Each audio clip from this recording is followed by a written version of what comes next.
Autumn, 1031, the nomadic city of Kazdel. Kazdel.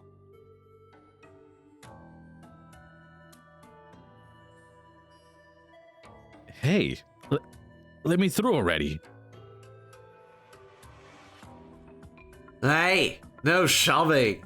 Want a good spot? I'll trade your mind for some high purity originium out of the mines.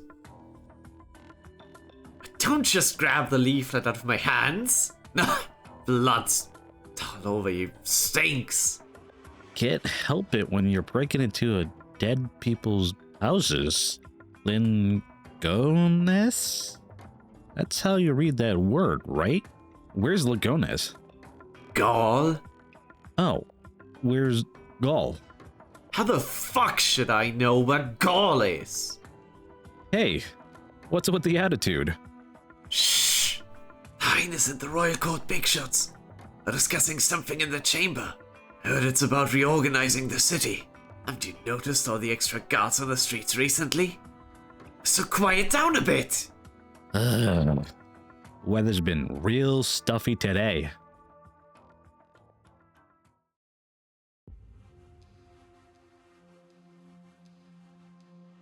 It is decided.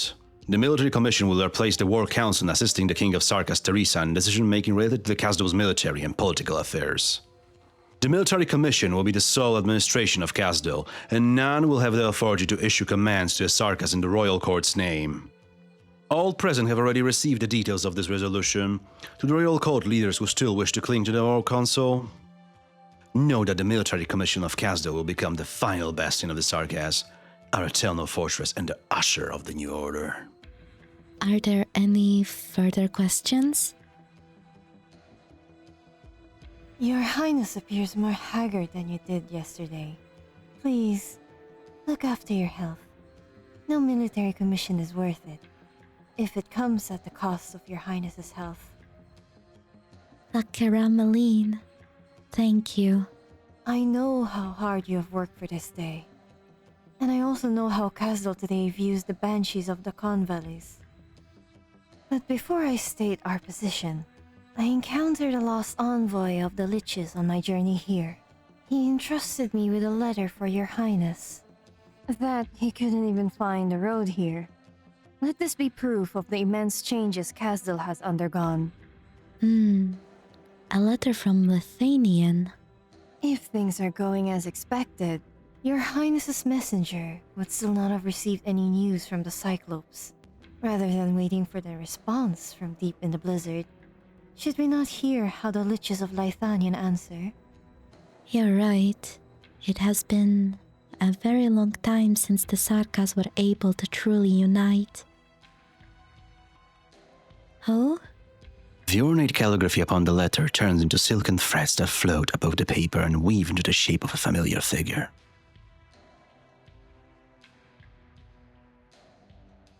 Fremont, a lich who has long resided in Lithuanian. It appears that he is now the first scribe for the Liches. It seems that the arts practiced by the Liches of Lithuanian have seen some stylistic changes. Oh, he appears rather excited. Why is there only image, but no sound? Well, the Lich Envoy did suggest to me that he was rather vexed with refining his master's words. But never did I imagine that he would simply erase all the sound. In short, Fremont apologizes on behalf of the Liches. They are enthralled as ever by their quest for knowledge, and are therefore unable to afford the distraction of making the long journey here. But if Kazdel were ever in need of their knowledge, they would happily throw wide the gates to their temple for the people that they have chosen. I am sure that with your abilities, your Highness can understand Fremont's attitude on the matter from his image alone. To me, it appears as though he is sensitive to drastic change, as has always been his wont. Ah yes, this is another letter from Fremont, one addressed directly to the General. Might I remind you, Lakaramalin, that you are nobody's messenger. You have not yet expressed where the Banshee Court stands. I assume that he had reached an understanding in the course of our reminiscing yesterday. The Banshees will not participate. They are still recovering from the wounds inflicted by the past war. Perhaps other Sarkaz will castigate us for this. But all present should know that since that war, the elegies have yet to cease in our valley. We had suffered grievous losses. If Kazdel calls on the aid of the Banshees once more, then I will give the same promise as Fremont. The Banshees will be there. But until that day, you will find us willing but unable. Naturally, I myself will wonder what little assistance I am able to give from this day onwards. That's more than we could ask for. Thank you, Laquera Maline. You are welcome, Your Highness. You know where I stand. For the past 100 years, I have always stood by the decisions you've made. I can only hope that your brother does not blame us for watching from the sidelines. Next, Lord Netsalem, the Nachtzero King. You were once the leader of the War Council and the mentor of Teresa's and I. What is your opinion on these many proposals? Where do the other council members that you represent stand on the matter? Have you discussed them with the Kamatsi cluster? They have long since taken root in Kazdel, under many different names and faces. We have had many conversations over the years, and they have no objections. Then I have no objections of my own.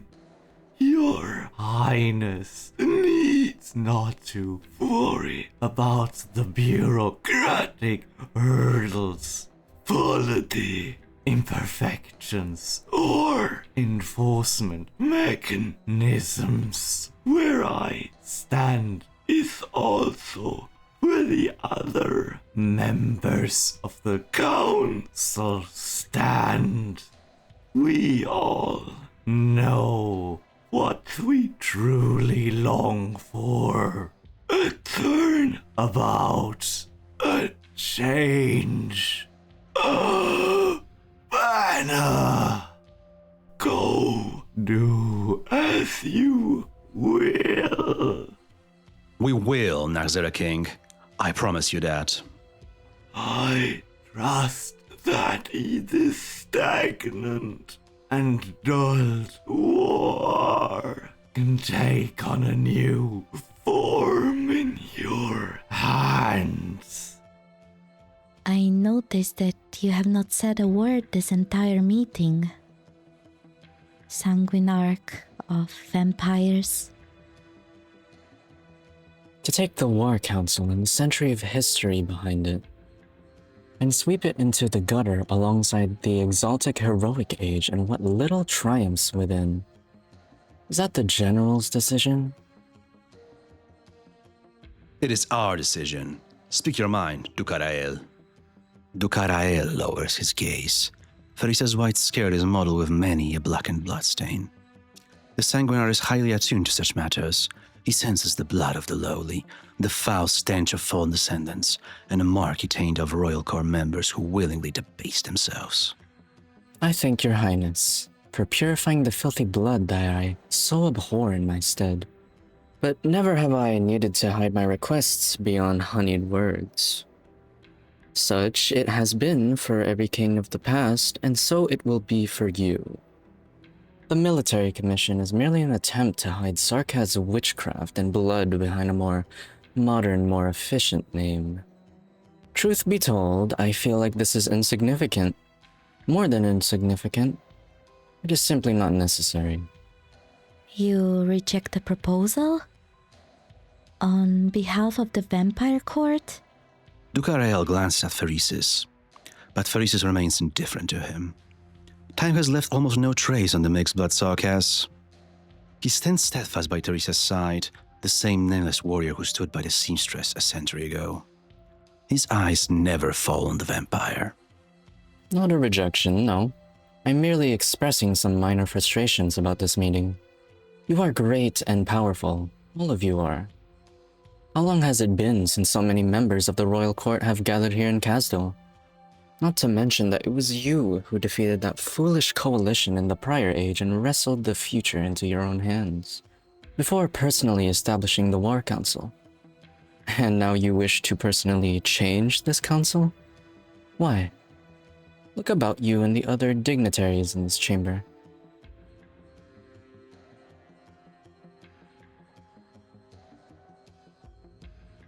You have long reached a consensus. The only obstacle to your military commission is myself, and the vampires. You would foist some ridiculous title upon me before forcing all vampires to bow down to your commission. When did you learn this political trickery that those Victorians and Lithanians so love? Why not just take my head here and now, and slaughter the vampires within the city's walls? This meeting was not conceived to persecute anyone. Was it not? It was convened to discuss how to bring Kazdel into a new age. A new age?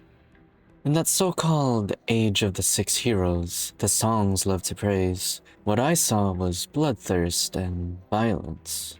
I had thought that when I had arrived in Kazdel, I would be greeted with the sound of Yi's wailing. But what did I see instead? I saw the coalition routed. Witchcraft, enough to cover the land and fill the skies, crushed the enemy front. The power of the Sarkaz shook the earth. I felt amazement. I felt excitement. Stirred by my passion, I took the head of the Lithanian envoy who had orchestrated the coalition and offered it to the War Council. Nesalem. That war was the true beginning of a new age. I thought you would agree with me. Have you too succumbed to schemes and politics? And shut your ears to the echoes of the abyss? The abyss has no place for you, Dukarel. Do not drag me into your tantrum. My apologies. But I am curious. What position did they offer the esteemed Sarkaz, master of the war and the military commission that has rendered even you so short-sighted? All I await is the next war. And what war would that be? If it pleases you, your highness. Come, Dukarel. I will show you. Teresa nods her head in silent approval. The King of Sarkaz's emotions envelop the entire chamber and all the members of the royal court. Through the king's eyes, they see ruination and grief. They see that the century-old order that the Gaulish Empire so painstakingly maintained within the core region obliterated by the combined force of Ursus, Victorian and Lithanian. They see Lingeance, the capital of the world, doomed to never appear on the map of Terra.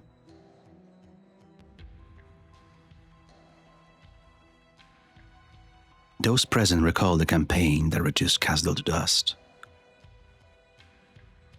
But it is not yet over. An even further future, an even further fantasy, an even further possibility. It is no longer a story to reflect upon, rather it is a speculation, a deduction, a prediction, and a verdict. But none question it, for all the possibilities must be treated equally, even for the one they see. And its ending is equally significant and indisputable as any other. It is a change, a turning point in history, a divergence of fate. A crucial war looms on the horizon. It will span from now into the distant future, impacting every Sarkaz in all of Terra. All present has seen their positions in that war, the roles that they wish to play.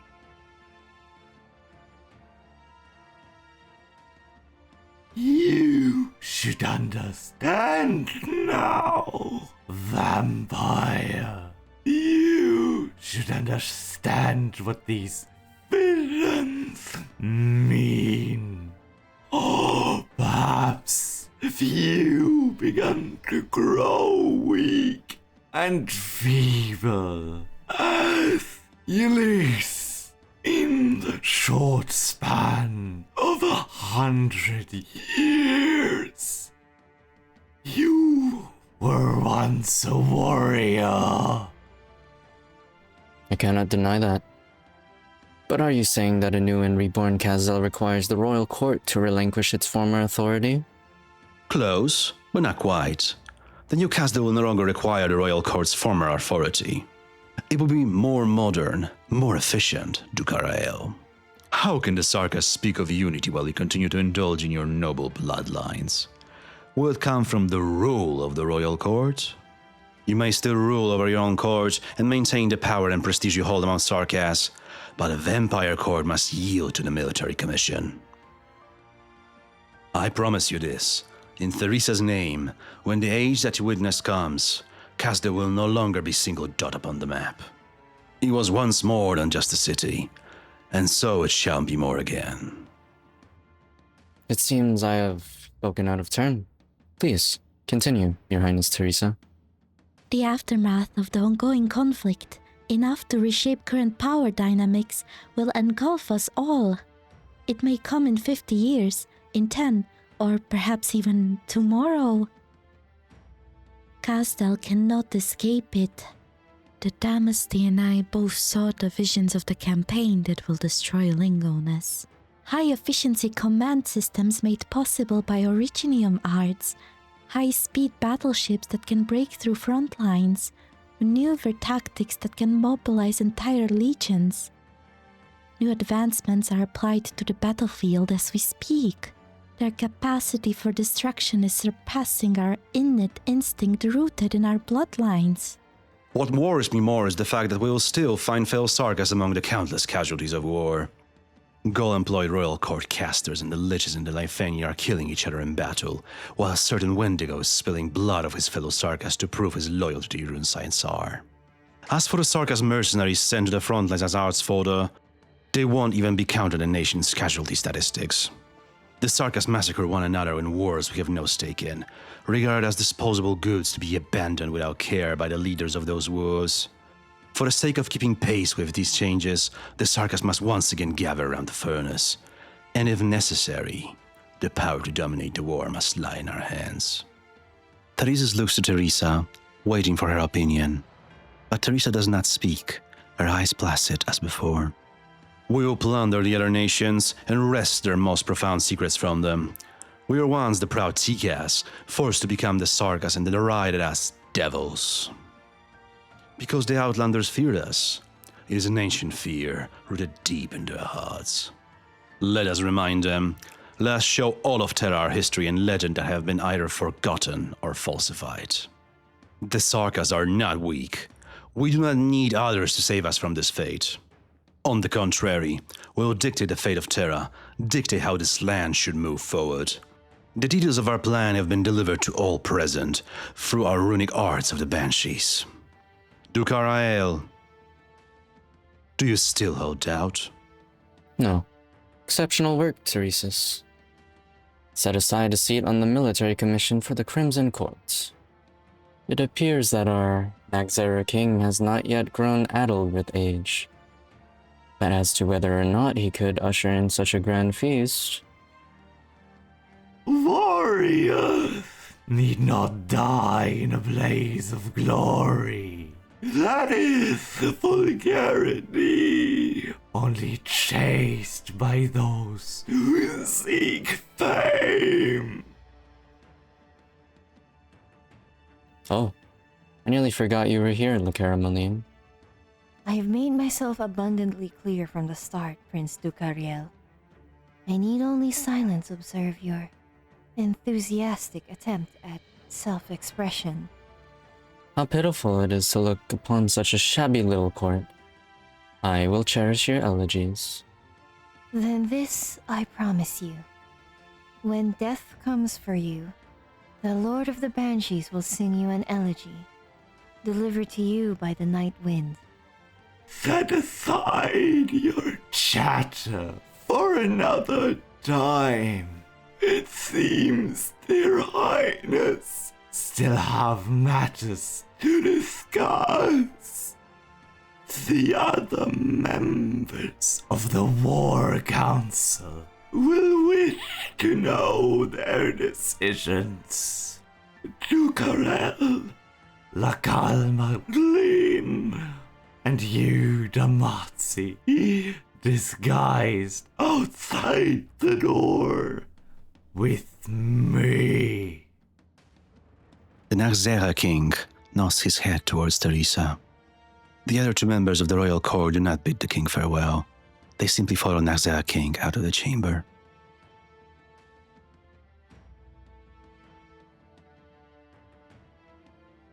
After the meeting's end, Teresa stays by Teresa's side, standing silently. He knows that she will be expecting an answer from him. You never mentioned that you would announce the plans for war to the royal court. You did not refute me either. Would I have been able to refute anything? You are well aware of what I think. If you wanted to argue against any of it, you would have done so a few years ago. For now, I have them by the reins. But it's not just them. This entire city hungers for war. I will prevent matters from heading down the worst possible path, lest the prospects of Terra's continued existence become infinitesimally small. You must be quick about it. I will.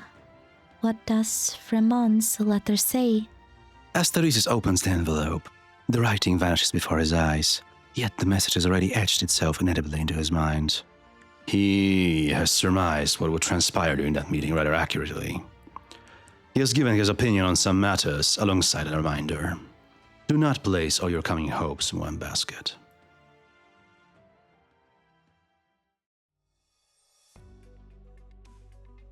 The magic city of Kazdel. Kazdel. You with that Babel? Pah! Don't come to the military commission to look after you all. We are here to help you. Help us! My parents died at the hand of your Lefanians. You got some nerve. What? Not scared of me? We knew what to expect when we came here. Just need some getting used to. Besides, our captain warned us not to agitate the locals. You looking down on me? Nyamakura. Eh? The hell is this? Let me go! Do not harm him, but do make him leave. Dr. Kalsid? I said not to deviate from our plan route, even if it is to treat the wounded along the way. Sorry, Dr. Kalsid. No matter. You handled it well. We reached the destination. Welcome to Babel.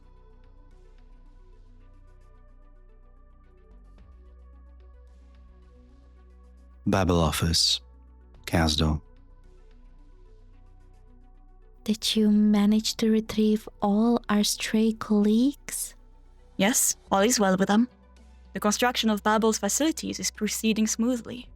The school that you were so looking forward to is already complete.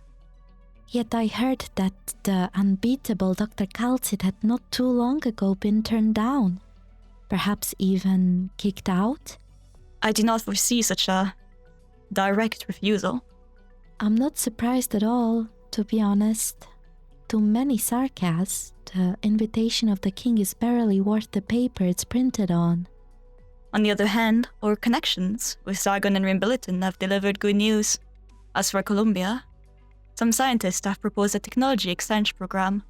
They have their eyes on the ancient Sarkaz witchcraft, while we have need of their latest mobile farms. It took us a century's effort to share an equal dialogue with these powers. The result speaks for themselves. You are creating new history, Teresa. Thank you, Kalsid. But I can tell you've had a lot on your mind recently. The military commission has been formally established. Babel's existence will spark yet another near irreconcilable conflict in Kazdel. Our staff comes from different races and nations. How should they live alongside the Sarkaz? If your effort to soothe enmity and prejudice instead become a fuse to spark conflict anew, what does your highness plan to do? If we cannot even eliminate prejudice and hatred within the walls of Kazdel, how can Babel hope to achieve equality for the Sarkaz throughout all of Terra? There will be members of the military commission posted to Babel soon. They will ensure the safety of our people. This will also serve as a warning to some. Babel is backed by both Teresis and me. Oh, right. Did I ever tell you how I met a Sancta messenger, Galtzit? Strange. The Sanctas do not generally dare to approach the borders of Kazdel. Was this why your highness disappeared this afternoon? Was it that obvious? I thought La Carameline had me covered. The Lord of the Banshees clearly tried, but judging from the results, he isn't the best pick for clerical work. Well, what of that Sancta messenger? He was getting water from the river, and we struck up a conversation. We chatted about many things. History, peace, hatred. Our viewpoints did not align on most things, but I could sense in him wisdom and intelligence beyond his years. He had thoughts concealed within his heart, ones even he did not know of. And so... You used the power of the King of Sarkaz and the Sancta. I simply wished to know what this fated encounter meant. And what did it mean? It's still hard to say, but while I was looking at his soul, I felt that, perhaps, we are not so alone, Galtzit. Many on this land are doing all they can to pursue hope. Hopes big and small, hopes bright and beautiful.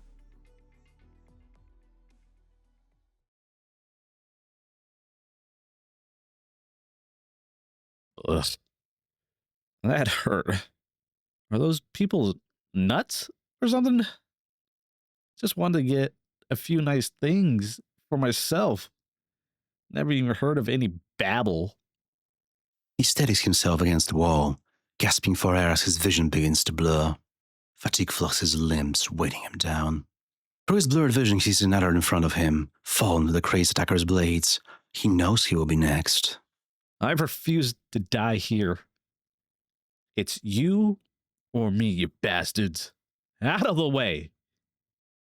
He uses the last of his strength to barrel his way out, but the only resistance he meets is solid ground. All he sees is black. Are you alright? Were you trying to save me just now? There's so much blood. Why does it feel like I'm the one saving you? Hold on. I'll bring you to Babel. Our doctors there can help you. I'm still alive. Who would have thought that those lunatics would decide to attack innocent bystanders in broad daylight to get at Babel? I don't know how the others are faring. Hey, stay with me. I still don't know your name. I'm... Goodluck. Huh? For the first time, he regrets giving himself this name.